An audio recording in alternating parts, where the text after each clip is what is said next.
हरे कृष्णा। जय श्री हरि। आज बृहस्पतिवार के दिन आप सुनेंगे बृहस्पति देव की व्रत कथा। इस कथा को सुनने से सभी मनोकामनाएं भगवान बृहस्पति देव की कृपा से पूर्ण हो जाती है। तो आइए बड़ी ही श्रद्धा और प्रसन्नचित मन से इस कथा को सुनते हैं। भारतवर्ष में एक प्रतापी और दानी राजा राज्य करता था। वह राजा प्रतिदिन ही गरीबों और ब्राह्मणों की सहायता किया करता। यह बात राजा की रानी को अच्छी नहीं लगती। वह न ही गरीबों को दान दिया करती और न ही भगवान का पूजन किया करती। साथ ही साथ वह रानी राजा को भी दान दक्षिणा देने से मना किया करती। एक दिन की बात है कि वह राजा शिकार खेलने के लिए वन में गया हुआ था और रानी महल में अकेली थी। उसी समय बृहस्पति देव साधु के वेश में राजा के महल में भिक्षा मांगने के लिए गए और वहां पर जाकर भिक्षा मांगी। तब रानी ने भिक्षा देने से इनकार किया और कहने लगी कि हे साधु महाराज, मैं तो इस दान पुण्य से तंग आ गई हूँ। मेरा पति सारा धन लुटाते रहते हैं। मेरी इच्छा है कि हमारा सारा धन नष्ट हो जाए, फिर न रहेगा बांस और न बजेगी बांसुरी। तब साधु कहने लगे कि हे देवी, तुम तो बड़ी विचित्र हो। धन और संतान तो सभी चाहते हैं, पुत्र और लक्ष्मी तो पापी के घर में भी होने चाहिए। हे देवी, यदि तुम्हारे पास अधिक धन है तो तुम ऐसा करो, भूखों को भोजन दो और प्यासों के लिए प्याहू बनवाओ। मुसाफिरों के लिए धर्मशालाएं भी खुलवा दो और जो निर्धन अपनी कुंवारी कन्याओं का विवाह नहीं कर सकते उनका विवाह करा दो। हे देवी, ऐसे और कई कार्य है जिसके करने से इस लोक और परलोक में तुम्हारा यश फैलेगा। परंतु रानी पर उपदेश का कोई प्रभाव नहीं हुआ। वह बोली कि हे महाराज, आप मुझे कुछ नहीं समझाइए। मैं ऐसा धन नहीं चाहती जो कि हर जगह पर बांटती फिरूं। तब साधु ने उत्तर दिया कि हे रानी, यदि तुम्हारी ऐसी ही इच्छा है तो तथास्तु। तुम ऐसा करना कि बृहस्पतिवार को अपना घर लीपकर पीली मिट्टी से अपना सिर धोकर स्नान करना, भट्टी चढ़ाकर कपड़े धोना। ऐसा करने से शीघ्र ही तुम्हारा सारा धन नष्ट हो जाएगा। इतना कहकर साधु महाराज वहां से आलोप हो गए। साधु के कहे अनुसार ही अपनी बातों को पूरा करते हुए रानी को केवल 3 बृहस्पतिवार ही हुए थे कि उसकी सारी धन संपत्ति नष्ट हो गई और अब तो भोजन तक के लिए राजा के परिवार को तरसना पड़ा। एक दिन की बात है कि राजा ने रानी से कहा कि हे रानी, तुम यहीं पर रहो, मैं ऐसा करता हूँ दूसरे देश में जाता हूँ, क्योंकि यहाँ पर तो मुझे सभी लोग जानते हैं। इसीलिए मैं कोई छोटा कार्य यहाँ पर रहकर नहीं कर सकता। ऐसा कहकर राजा परदेश में चला गया। वहां पर जाकर राजा जंगल से लकड़ी काट कर लाता और शहर में बेचता। इस तरह से वह राजा अपना जीवन बिताने लगा। इधर राजा के परदेश जाते ही रानी और दासी भी अत्यधिक दुखी रहने लगे। एक बार की बात है कि जब रानी और दासी को 7 दिनों तक बिना भोजन के रहना पड़ा, तब रानी ने अपनी दासी से कहा कि हे दासी, पास ही के नगर में मेरी बहन रहती है, वह बड़ी धनवान है। तू ऐसा कर, उसके पास जा और कुछ लेकर आ, ताकि थोड़ा बहुत गुजर बसर हमारा भी हो जाए। दासी रानी की बहन के पास गई। उस दिन गुरुवार का दिन था और रानी की बहन उस समय बृहस्पतिवार की व्रत कथा सुन रही थी। दासी ने रानी की बहन को अपनी रानी का संदेश दिया, लेकिन रानी की बड़ी बहन ने कोई उत्तर नहीं दिया। जब दासी को रानी की बहन से कोई भी उत्तर नहीं मिला तो वह दुखी हुई और उसे क्रोध भी आया, पर दासी कुछ नहीं कर सकती थी। वह वहां से वापस आ गई और वापस आकर अपनी रानी को सारी बातें कह सुनाई।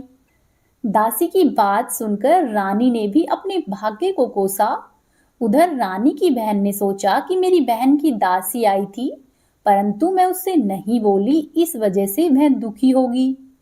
रानी की बहन ने कथा सुनी और पूजन समाप्त करके मैं अपनी बहन के घर आई और कहने लगी कि हे बहन, मैं बृहस्पतिवार का व्रत कर रही थी। तुम्हारी दासी मेरे घर पर आई थी, परंतु जब तक कथा होती है तब तक न तो उठते हैं और न ही बोलते हैं। इसीलिए मैं तुम्हारी दासी से कुछ नहीं बोली और ना ही उठी। तुम कहो कि दासी क्यों गई थी। तब रानी बोली कि बहन, तुमसे क्या छुपाऊं, हमारे घर में खाने तक को अनाज नहीं था। ऐसा कहते कहते रानी की आंखें भर आई। उसने दासी समेत पिछले 7 दिनों से भूखे रहने तक की बात अपनी बहन को विस्तार पूर्वक कह सुनाई। रानी की बहन बोली कि देखो बहन, भगवान बृहस्पति देव सबकी मनोकामना पूर्ण करते हैं। देखो, शायद तुम्हारे घर में भी कहीं पर अनाज रखा हुआ हो। पहले तो रानी को विश्वास नहीं हुआ, परंतु बहन के आग्रह करने पर उसने अपनी दासी को अंदर भेजा तो उसे सचमुच ही अनाज से भरा हुआ एक घड़ा मिला। यह देखकर दासी को बड़ी हैरानी हुई। दासी कहने लगी कि हे रानी, जब हमको भोजन नहीं मिलता था तो हम व्रत ही तो करते थे, इसीलिए क्यों न इनसे व्रत और कथा की विधि पूछ ले ताकि हम भी व्रत कर सके। तब रानी ने अपनी बहन से बृहस्पतिवार व्रत के बारे में पूछा।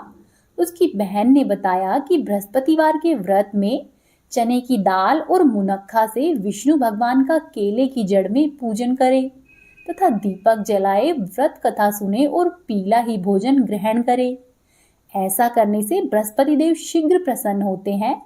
व्रत और पूजा की विधि बताकर रानी की बहन अपने घर पर वापस लौट आई। 7 दिन के बाद जब गुरुवार आया तो रानी और दासी दोनों ने ही व्रत रखा। गुड़शाला में जाकर चना और गुड़ लेकर आई। फिर उसने केले की जड़ तथा विष्णु भगवान का पूजन किया। अब पीला भोजन कहाँ से आए, इस बात को लेकर दोनों दुखी हो रही थी। क्योंकि उन्होंने व्रत रखा हुआ था, इसीलिए बृहस्पति देव उनसे थोड़े प्रसन्न हुए। इसीलिए बृहस्पति देव ने एक साधारण व्यक्ति का रूप धारण किया और 2 थालों में सुंदर पीला भोजन दासी को देकर चले गए। भोजन पाकर दासी प्रसन्न हुई और फिर रानी के साथ मिलकर भोजन ग्रहण किया। उसके बाद रानी और दासी दोनों ही सभी गुरुवार को व्रत और पूजन करने लगी। बृहस्पति भगवान की कृपा से उनके पास फिर से धन और संपत्ति आ गई, परंतु धन संपत्ति आने पर रानी पहले की ही तरह आलस्य करने लगी। तब दासी ने कहा कि देखो रानी, तुम पहले भी इसी प्रकार से आलस्य करती थी। तुम्हें धन रखने में कष्ट होता था, इसी कारण सभी धन नष्ट हो गया था। और अब जब भगवान बृहस्पति की कृपा से फिर से धन मिला है तो तुम्हें फिर से आलस्य होने लगा है। रानी को समझाते हुए दासी कहने लगी कि बड़ी मुसीबतों के बाद हमने यह धन पाया है, इसीलिए हमें इस धन से दान और पुण्य करना चाहिए। भूखे मनुष्यों को भोजन कराना चाहिए और धन को शुभ कार्यों में खर्च करना चाहिए। हे रानी, ऐसा करने से तुम्हारे कुल का यश बढ़ेगा, स्वर्ग की प्राप्ति होगी और पितर प्रसन्न होंगे। दासी की बात मानकर रानी अपने धन को शुभ कार्यों में खर्च करने लगी। ऐसा करने से पूरे ही नगर में उसका यश फैलने लगा। वहीं दूसरी तरफ एक दिन की बात है कि राजा दुखी होकर जंगल में एक पेड़ के नीचे आसन जमाकर बैठ गया। वह अपनी दशा को याद करके व्याकुल होने लगा। बृहस्पतिवार का दिन था कि अचानक ही उसने देखा कि निर्जन वन में एक साधु देवता प्रकट हुए। वह साधु वेश में स्वयं बृहस्पति भगवान थे। लक्कड़हारे के सामने जाकर बृहस्पति देव बोले कि हे लक्कड़हारे, इस सुनसान जंगल में तू चिंता मग्न क्यों बैठा है। तब लक्कड़हारे ने दोनों हाथ जोड़कर प्रणाम किया और उत्तर दिया कि हे महाराज, आप सब कुछ जानते हैं, मैं क्या कहूँ। यह कहकर वह राजा रोने लगा और साधु को अपनी आत्मकथा सुनाई। तब महात्मा ने कहा कि तुम्हारी स्त्री ने बृहस्पतिवार के दिन बृहस्पति भगवान का निरादर किया है, जिसके कारण रुष्ट होकर उन्होंने तुम्हारी यह दशा कर दी है। अब तुम चिंता को दूर करके मेरे कहने पर चलो तो तुम्हारे सभी कष्ट दूर हो जाएंगे और भगवान पहले से भी अधिक धन संपत्ति तुम्हें प्रदान करेंगे।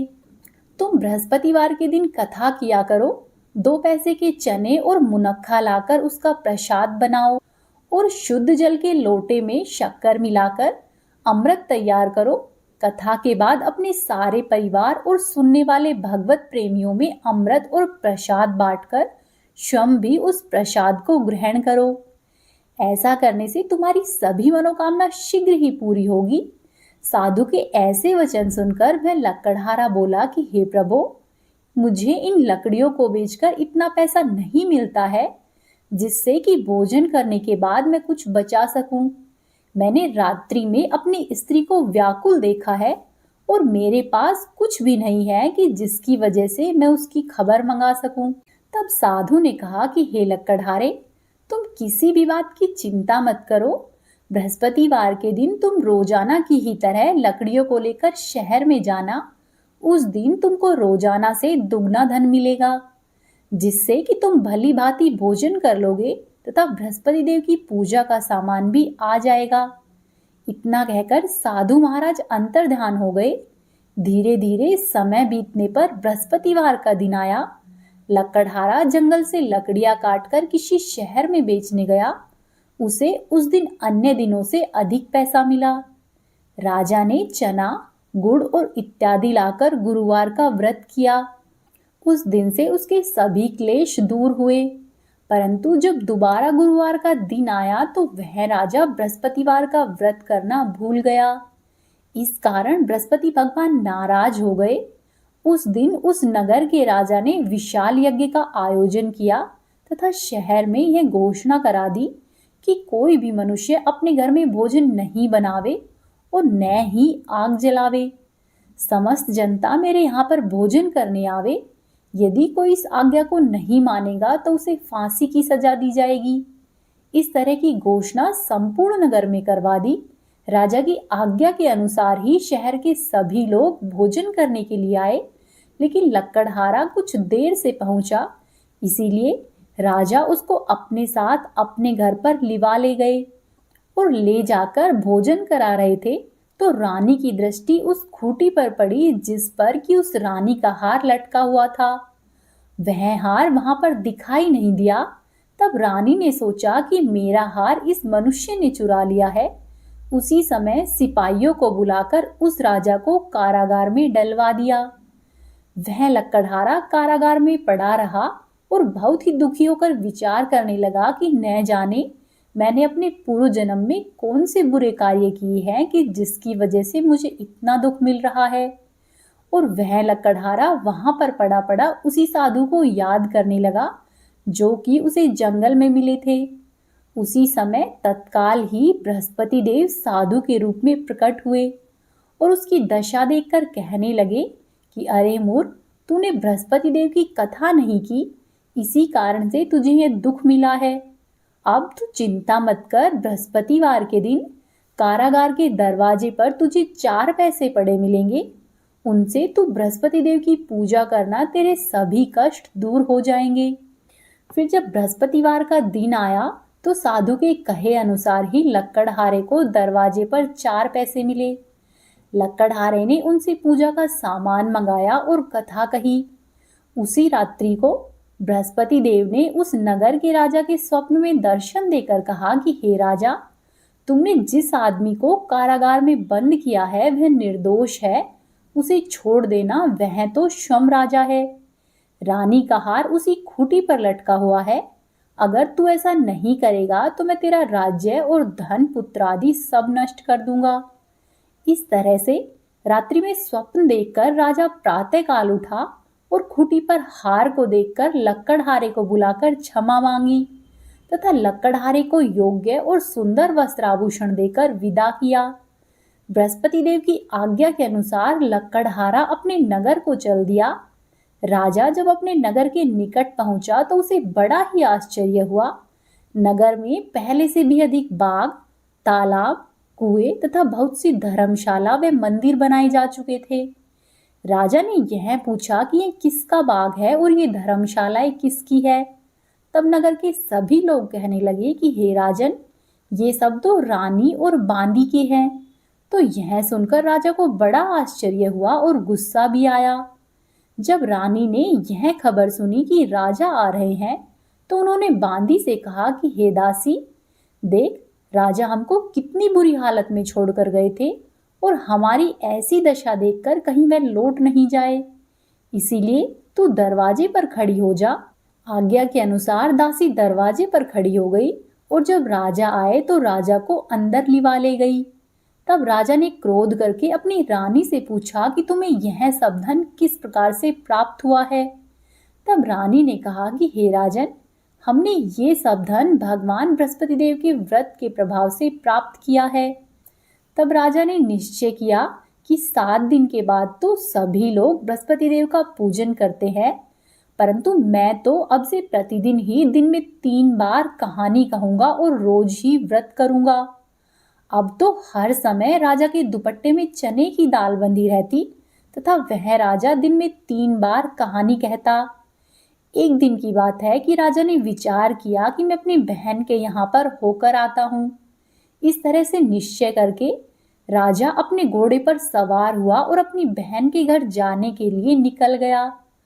मार्ग में उसने देखा कि कुछ आदमी एक मुर्दे को लेकर जा रहे हैं। तब राजा ने उन्हें रोका और कहने लगा कि अरे भाइयों, मेरी बृहस्पति देव की कथा सुन लो। तब वो लोग बोले कि लो, हमारा तो आदमी मर गया और इसको अपनी कथा की पड़ी है। परंतु उन्हीं में से कुछ आदमी बोले कि अच्छा कहो, हम लोग तुम्हारी कथा भी सुनेंगे। तब राजा ने अपनी दाल निकाली और जब कथा आधी हुई तो मुर्दा हिलने लग गया। और जब राजा की कथा समाप्त हुई तो वह मुर्दा राम राम कहता हुआ खड़ा हो गया। राजा कथा कहकर थोड़ी आगे गया तो उसी मार्ग में एक किसान खेत में हल चलाता हुआ मिला। राजा ने उसे देखा और उससे बोला कि अरे भैया, तुम मेरी बृहस्पतिवार की कथा सुन लो। किसान बोला कि मैं जब तक तेरी कथा सुनूंगा इतनी देर में तो अपनी 4 हरैया जोत लूंगा। जा और अपनी कथा किसी और को सुनाना। इस तरह से सुनकर राजा आगे चला गया और राजा के जाते ही किसान के बैल पछाड़ खाकर गिर गए। साथ ही किसान के पेट में बड़ी जोर से दर्द हुआ। उसी समय किसान की माँ रोटी लेकर आई। उसने जब यह देखा तो अपने पुत्र से सारी बात पूछी और किसान ने भी सारी बात कह सुनाई। तो बुढ़िया दौड़ती दौड़ती उस घुड़सवार के पास गई और बोली कि मैं तेरी कथा सुनूंगी, तू अपनी कथा मेरे खेत पर चलकर कहना। राजा ने बुढ़िया के खेत पर जाकर कथा कही। कथा के सुनते ही बैल उठ खड़े हुए और किसान के पेट का दर्द भी बंद हो गया। फिर कथा सुनाकर राजा आगे चला और अपनी बहन के घर पर जा पहुंचा। बहन ने अपने भाई की खूब मेहमान नवाजी की। दूसरे दिन प्रातःकाल जब राजा उठा तो देखता है कि सब लोग भोजन कर रहे हैं। राजा ने अपनी बहन से कहा कि बहन, क्या यहाँ पर ऐसा कोई मनुष्य है जिसने भोजन नहीं किया हो और वह मेरी बृहस्पतिवार की कथा सुन ले। तब बहन बोली कि हे भैया, यह देश ऐसा है कि यहाँ पर पहले लोग भोजन करते हैं और उसके बाद अन्य कोई काम करते हैं। अगर कोई पड़ोस में हो तो मैं उसको देख कर आती हूँ। ऐसा कहकर उसकी बहन देखने चली गई, परंतु उसे कोई भी व्यक्ति ऐसा नहीं मिला कि जिसने भोजन नहीं किया हो। अंत में वह एक कुम्हार के घर पर गई। कुम्हार का लड़का बीमार था। उसे मालूम हुआ कि उनके यहाँ पर 3 रोज से किसी ने भी भोजन नहीं किया है। तब बहन ने अपने भाई की कथा सुनने के लिए कुम्हार से कहा और वह कुम्हार कथा सुनने को तैयार हुआ। राजा ने कुम्हार के घर पर जाकर बृहस्पतिवार की कथा कही, जिसको सुनकर उसका लड़का ठीक हो गया। अब तो राजा की प्रशंसा होने लगी। फिर एक दिन की बात है कि राजा ने अपनी बहन से कहा कि हे बहन, अब हम अपने घर को जाएंगे, तुम भी तैयार हो जाओ और थोड़े दिन मेरे साथ चलो। तब राजा की बहन ने अपनी सास से कहा कि मैं थोड़े दिन अपने मायके जाकर आती हूँ। तब सास ने कहा कि ठीक है, चली जा, परंतु बच्चों को लेकर मत जाना, क्योंकि तेरे भाई की कोई औलाद नहीं है। तब बहन ने अपने भैया से कहा कि हे भैया, मैं तो चलूंगी परंतु बच्चे नहीं जाएंगे। तब राजा बोला कि जब बच्चे ही नहीं जाएंगे तो तू जाकर क्या करेगी। राजा बड़ा ही दुखी हुआ और दुखी मन से अपने नगर को लौट गया और अपने महल में जाकर राजा ने रानी से कहा कि हे रानी, हम लोग निर्वंशी है और हमारा मुंह देखने का भी धर्म नहीं है। और राजा ने उदास होकर कुछ दिनों तक भोजन आदि नहीं किया। तब रानी बोली कि हे प्रभु, बृहस्पति देव ने हमें सब कुछ दिया है, वे अवश्य ही हमें औलाद भी देंगे। उसी रात को बृहस्पति देव ने राजा से स्वप्न में कहा कि हे राजा, उठ, सभी सोच को त्याग दे, तेरी रानी गर्भ से है, जाकर भोजन ग्रहण कर। राजा को यह बात सुनकर बड़ी प्रसन्नता हुई और उसने फिर से अन्न और जल को ग्रहण कर लिया और प्रसन्न रहने लगा। उचित समय आने पर रानी को एक सुंदर पुत्र उत्पन्न हुआ। तब राजा बोला कि हे रानी, स्त्री बिना भोजन के रह सकती है, परंतु बिना ताने दिए नहीं रह सकती। जब मेरी बहन यहाँ पर आवे तब तुम उससे कुछ मत कहना। रानी ने कहा कि ठीक है।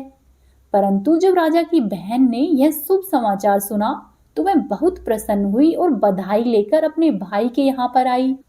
तब रानी ने कहा कि घोड़ा चढ़कर तो नहीं आई, गधा चढ़ी आई है। तब राजा की बहन बोली कि भाभी, यदि मैं इस प्रकार नहीं कहती तो तुम्हें औलाद किस प्रकार मिलती। इस प्रकार बृहस्पति देव की कृपा से उनकी सभी मनोकामनाएं पूर्ण हुई। बस प्रेम पूर्वक बोली श्री बृहस्पति देव की जय।